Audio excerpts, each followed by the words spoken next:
a great leader. So first of all, let's give them a round of applause again. Thank you so much.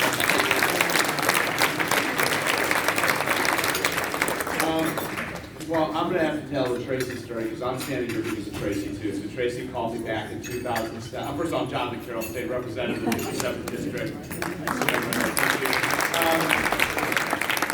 2017 in August, I get a phone call from Tracy. Our kids went to school. Actually, our kids still go to school together, but our kids went to school together. And then I think Sarah, where's Sarah? And there's Asher. So it's my son Asher, my daughter Brooke, by the way.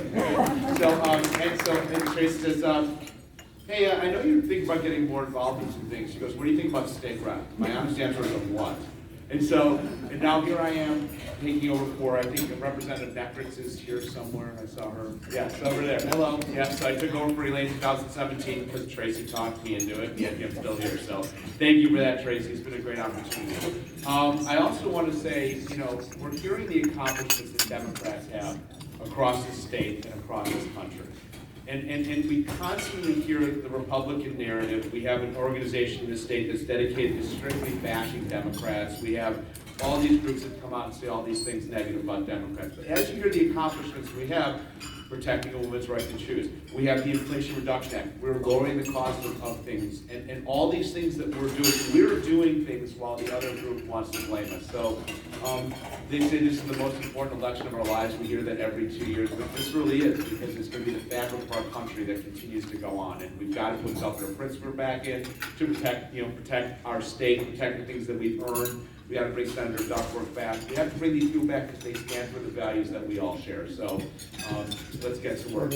But I'm here today to introduce to you someone else that we have to work to get into office. I think the assumption we all had is that every 4 years Jesse White's name would be on the ballot. We vote for him, and that'd be the end of it. He would be Secretary of State. Well, Secretary White decided not to run again, obviously, and we had a couple candidates run, and the person that came through the primary was Lexi Giulice, who's over here. Thank you.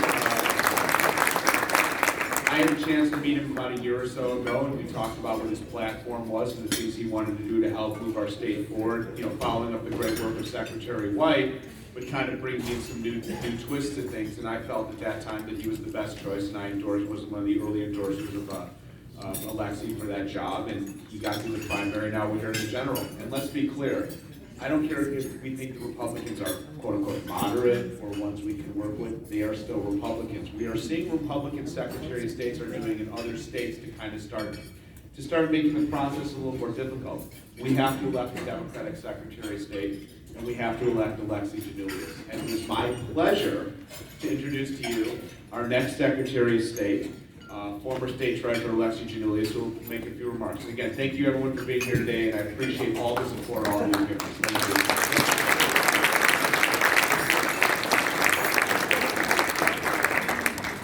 Thank you, Representative. How's everybody doing today? So I know